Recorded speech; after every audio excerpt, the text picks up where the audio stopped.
Yo, no bullshit though.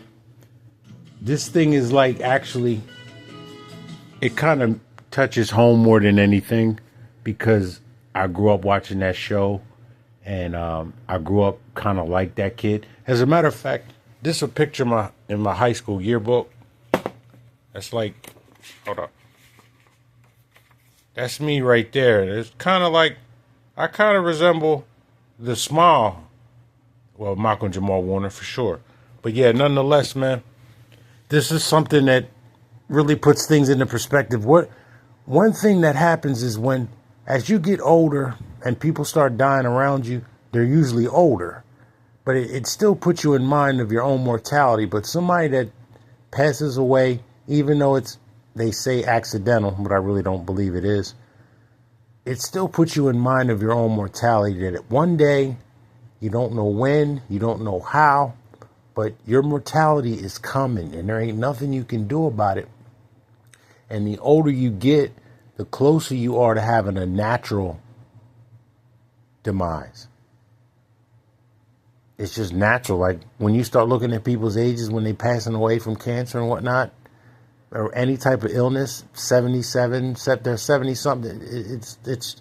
You're going to leave here one way or the other, but you're going to leave here. And it just, all this put that into perspective. And also, one thing I like to say about this brother, he spoke black excellence, which is something that they don't want you to speak. No matter how you speak it, there's different tones for it. You can have like a Khalid Muhammad tone where you got a little bit of anger and vitriol behind your words, and there's a lot of blame there going on. But he didn't have that. He spoke on knowing your history, being educated, knowing your history, being proud of your history, and proud that your people persevered it and can go forward.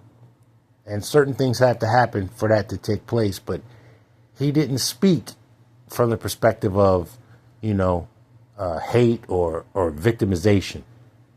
But still, they found a way to get him out of here. I'm not believing that this was some accidental drowning, because first, that's why I waited so long before I reported on this.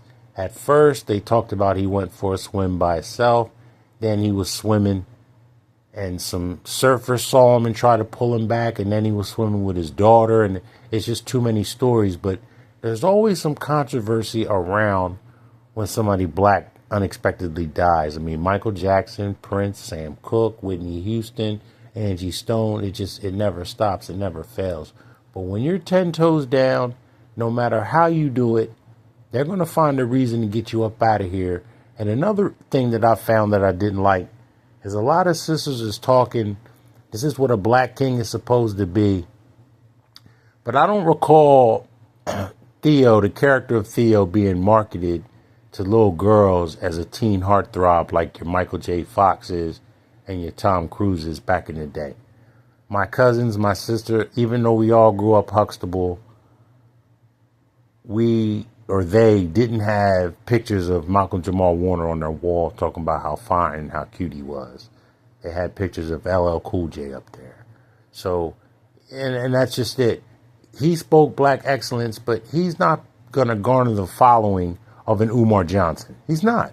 And Umar Johnson ain't speaking black excellence, or he's not living it. Malcolm Jamal Warner was married and had a daughter about 8 years old, which meant he didn't have her till he was going to be 55 in August. His birthday, August 18th, which is my cousin's birthday, is another reason why this is feeling like it's family related to me. So he's going to be 55. His daughter was 8, so he was 47 when he had his kid, and he married a woman. Umar Johnson running around here with bastard kids that he ain't taking care of, and they're exposing him on the internet. But the majority of women would rather follow a guy like Umar Johnson than a guy like Malcolm Jamal Warner. And side note, Bill Cosby lost his real son unexpectedly back in 97. That's why I played that clip in the beginning, because it took on a new toll when his biological son died. But now that his television son died, which he actually said himself that he took every bit as hard as when his son passed away. So I kind of feel for Bill like that too. But I really kind of feel for the legacy of the whole show, because in a couple generations, it's going to be unheard of because everybody will be dead.